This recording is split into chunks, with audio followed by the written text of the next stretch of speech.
Hi, I'm Ashley Adamson. Welcome to Tea Time. This is an unedited, unscripted series where we explore topics. Sometimes they're trans, sometimes they're not, but most often they're trans.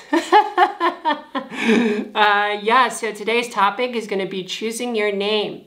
Before we get into that, I just wanted to share, I just cut my bangs and I did my hair real nice. And I'm all dressed up because I have a first date and I just wanted to share what I have. So, what do you think? Do you think this is going to get her? Do you think she's going to be into this? I'm going to give her a few looks. I'll give her one of these, like, oh, really? I actually never do that. Probably do what we're doing right now, which is, what we're doing. So let's talk about choosing your name. This is an incredibly personal thing to do, right? Like, your name, your calling, the thing that resonates with you. For those of you that have chosen your name, how long did it take you to really settle into that name? It took a while, right? It's taken me about 2 years to really get into my name. And I even recently changed it 6 months ago, 5 months ago. So it's a process. It takes some time. Don't feel like, you're going to jump to it immediately. Sometimes it works, though. I think, Rachel, you described your story, which you suggested here, of how you found your name, and it seemed pretty quick to get into that. So that's awesome. For me, it was a bit of a process, and I guess I'm just a bit of a process in general. I always like to be changing. Changing my name. So I started with Taylor. And the reason why I started with Taylor was because it was gender neutral. It could go both ways. And I liked Taylor Swift. I thought she was cute. I never listened to her music. I didn't even know what it sounded like. I just liked the name. That's pretty dumb. But I just liked trying that on. I was non-binary at the time. But people around me kind of gave me feedback that they didn't like me as a Taylor with that name because it was kind of too white. That just didn't help at all. Sorry, I got a notification. Please do not text me while I'm having tea time. So I did Taylor while I was figuring out if I was even trans. Figured out that I was trans and came back and said, well, now's the time to really commit to a better name.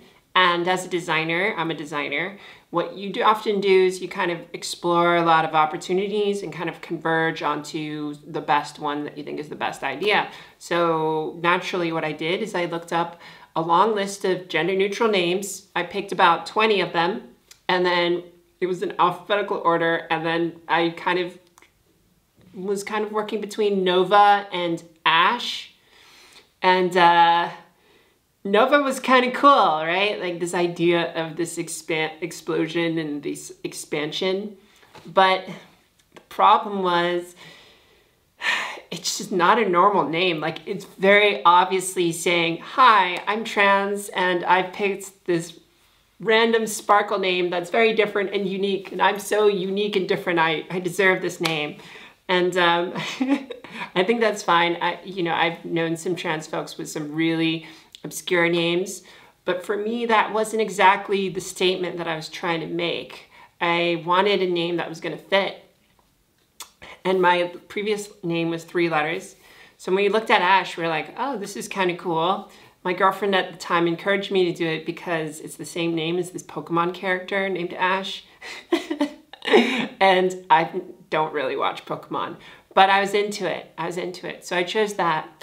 My friend basically said this to me about Nova versus Ash, which I thought was really, really good point, where he said, Nova is really cool because it's so expansive, but Ash, it's like you can't touch it. It has a tangibility to it that kind of slips. Nova is this defined moment where something happens and it's very tangible. You can say, this is a nova, this is a supernova. But Ash, you can say this is Ash, but there's Ash can be, it can be lots of Ash, it can be just a little Ash, it can be so many kinds. So over time, it kind of started to have a meaning for me. Has your name kind of like changed meaning for you as you've moved down? For me, it was just an inconsequential, just like, let's try this on, see how it goes. And then weeks after weeks after weeks, it started to kind of build into itself. I think 6 to 8 months into it, I started to realize like ash also meant the result of an event, like the fire turns things to ash. It was burning my own persona down and turning it into carbon so that it could grow and sprout something anew. I just didn't know it was going to be such a long time till I eventually moved on to Ashley. And this kind of came up for me during the lockdown. How was lockdown for you? Was that like, are you still in lockdown? I hope you're not still in lockdown. Just being stuck inside and not being able to go out or anything, it's just, I spent time with myself. I had just moved here to Berlin. It was my first month in Berlin in a foreign country, and I didn't know anyone, and I was just alone by myself all the time. I work remotely, so there's just like no one there. And I spent so much time with myself, I forgot who I was in terms of my gender because there was no social interaction. For people that have transitioned later, has this happened to you where you have gotten so used to being a certain way before you transition that after you transition, you sometimes catch yourself doing things the old way or seeing things or even thinking things the old way? And sometimes you notice it, sometimes you don't until you catch yourself.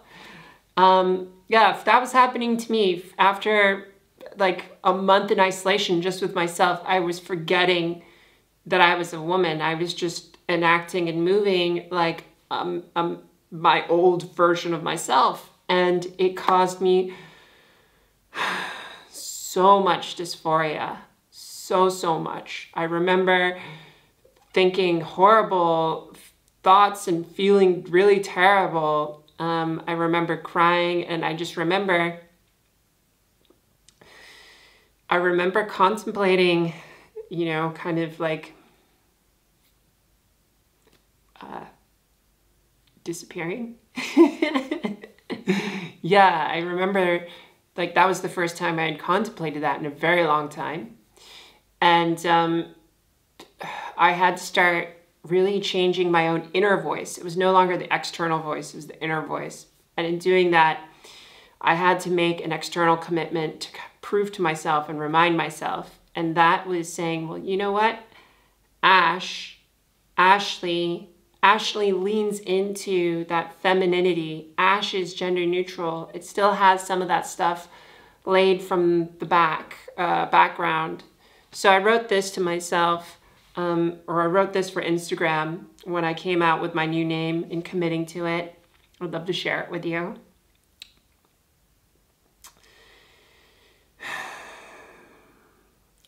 Announcement, I'm changing my name to Ashley.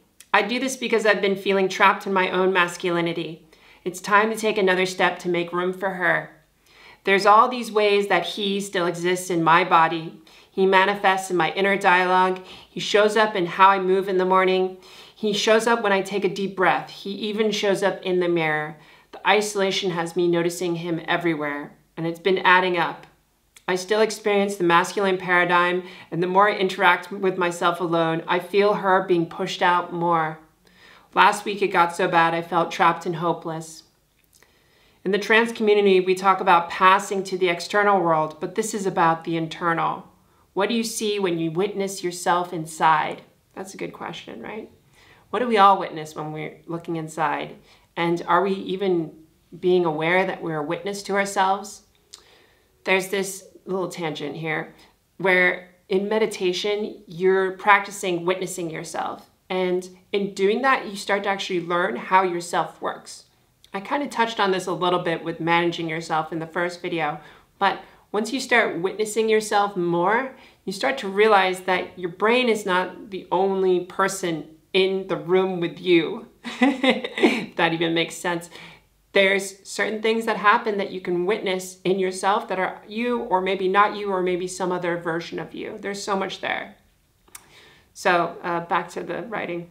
Transitioning has two major stages. The external work is the easier part. That's like changing your hair and dresses and stuff. The internal work is the long game. And I mean, like, you know, this takes time. It took me 2 years. I'll skip the part about neural pathways and my hypothesis.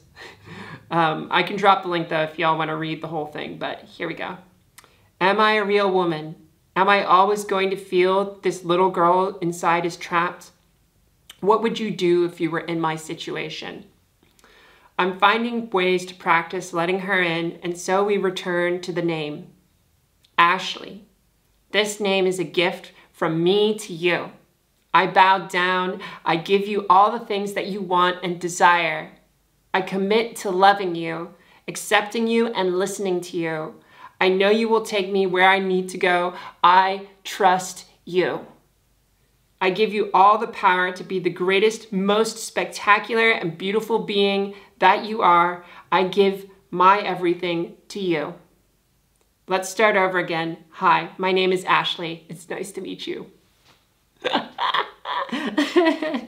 Yeah, I loved sharing that. So that was kind of like how I moved into Ashley, and now I've been living it for about 5 or 6 months, and it's been really nice. I haven't actually changed my name at work. It's still Ash. But I think that's a good segue into tomorrow's topic because I believe one of y'all asked about changing your name at work and also what do you do after you come out? So we'll cover that tomorrow and I'll touch base with how the date goes tonight. Thanks for joining me for tea time. I'll see you tomorrow. Bye.